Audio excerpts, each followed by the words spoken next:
भागलपुर में विक्रमशिला सेतु के क्षतिग्रस्त होने के बाद अब आवागमन बहाल करने की दिशा में तेजी से काम शुरू हो गया है। सीमा सड़क संगठन यानी बीआरओ की करीब 100 सदस्यीय विशेषज्ञ टीम भागलपुर पहुंच चुकी है और युद्ध स्तर पर स्थिति का आकलन कर रही है। बीआरओ की टीम फिलहाल क्षतिग्रस्त हिस्से से कुछ दूरी पहले अस्थायी बेली ब्रिज निर्माण की संभावना पर तकनीकी अध्ययन कर रही है ताकि जल्द से जल्द लोगों की आवाजाही बहाल की जा सके। विशेषज्ञ टीम ने पुल निगम के अधिकारियों और एसडीआरएफ जवानों के साथ बरारी घाट से नौगछिया तक विक्रमशिला सेतु के विभिन्न हिस्सों का निरीक्षण किया। इस दौरान इंजीनियरों ने पुल की संरचना, क्षति की गंभीरता और वैकल्पिक यातायात व्यवस्था की संभावनाओं का बारीकी से जायजा लिया। निरीक्षण टीम में वरिष्ठ अधिकारी, तकनीकी विशेषज्ञ और इंजीनियर शामिल रहे, जिन्होंने मौके पर कई तकनीकी पहलुओं की समीक्षा की। वहीं जिला प्रशासन भी राहत और मरम्मत कार्य को लेकर पूरी तरह सक्रिय नजर आ रहा है। जिलाधिकारी डॉक्टर नवल किशोर चौधरी ने बताया कि बीआरओ टीम को हर संभव सहयोग देने के निर्देश दिए गए हैं। टीम के ठहरने, सुरक्षा और अन्य आवश्यक सुविधाओं की भी समुचित व्यवस्था की गई है।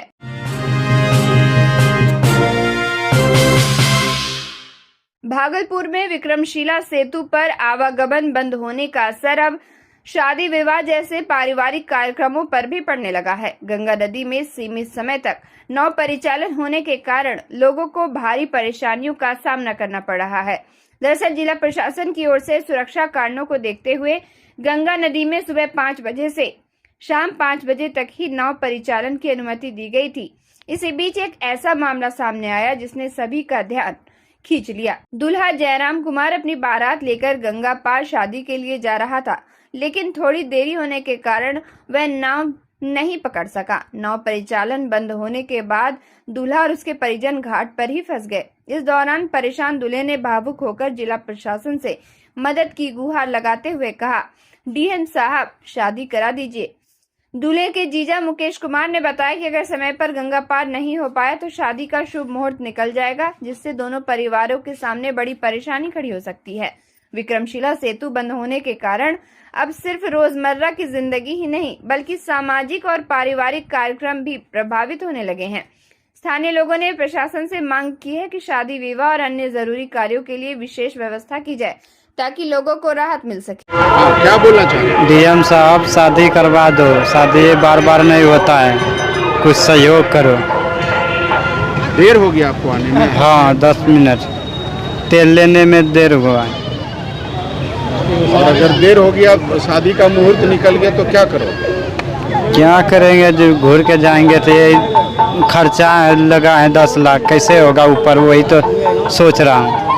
5-10 मिनट लेट हो गया, 5 बजे नहीं पहुंच पाए, 10 मिनट लेट हो गया तो गाड़ी घोड़ा में इससे लेट हो जाता है तो 5 मिनट लेट हुआ है। इसलिए बोल दिया प्रशासन की नहीं जाएगा गाड़ी, तो हम सब कैसे अब जाएंगे? तो व्यवस्था करना पड़ेगा सरकार को, और क्या। हाँ बिहार तो ये होना है, और घूरने के लिए तो 200 किलोमीटर दूर है, उतना घूर पे तो बहुत लेट होगा, बहुत नुकसान होगा। कुछ भी करना है तो आज करना होगा, 10-5 मिनट लेट हुआ है। और सरकार नाम है आपका? हरे राम कुमार। कैसे शादी होगा आज आपका? कैसे लाभ का सहयोग करेगा? क्या कहोगे प्रशासन को, डीएम साहब से क्या मांग है आपका? लाभ चाहिए, 5-10 मिनट लेट हुआ, लाभ चाहिए, उस पार जाएंगे नहीं तो पुल चाहिए। मतलब क्या ये बोलना कि ब्याह करने जाना है, नाव खुलवा दीजिए? हाँ क्या बोलो? नहीं वो नहीं बोला, 5 मिनट लेट हुआ तो कैसे भी हमको जाना है वो पार। यही है कि प्रशासन से अभी नाव, अभी तो नाव चल रहा है तो नाव से जाएंगे। ब्याह होगा कैसे? ब्याह होगा जो प्रशासन टपा देगा वो पर तो ब्याह होगा, न टपाएगा तो नुकसान होगा। अभी 4-5 लाख खर्चा किए हैं, उसका भी हर्जाना होगा, गलत होगा।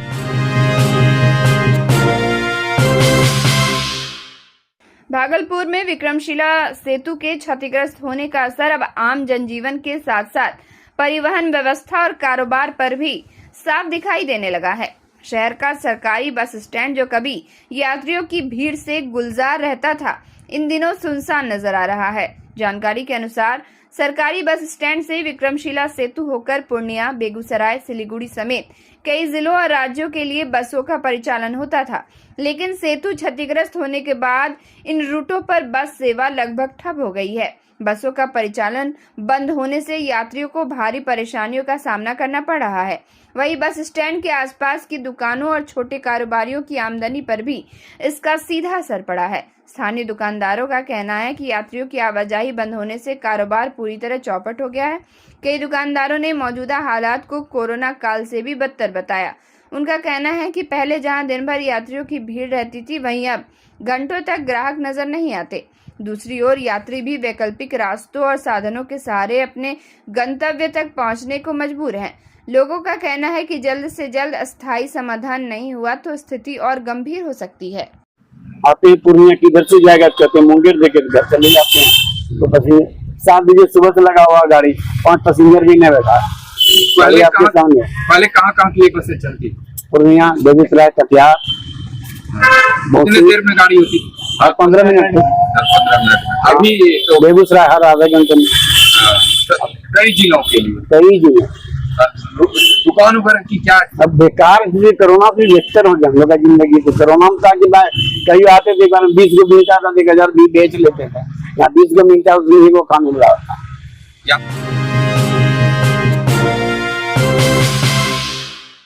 भागलपुर के समीक्षा भवन सभागार में सबका सम्मान जीवन आसान कार्यक्रम के तहत जनता दरबार का आयोजन किया गया। जनता दरबार की अध्यक्षता जिलाधिकारी डॉक्टर नवल किशोर चौधरी ने की।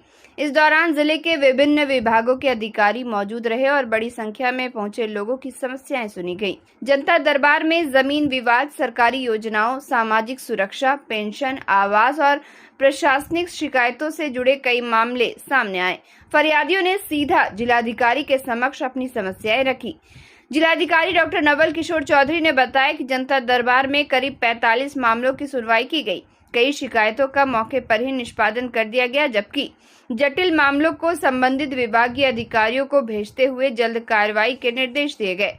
डीएम ने अधिकारियों को निर्देश दिया कि आम लोगों की समस्याओं का समयबद्ध और पारदर्शी तरीके से समाधान सुनिश्चित किए जाएं, ताकि लोगों को बार बार सरकारी कार्यालयों का चक्कर न लगाना पड़े।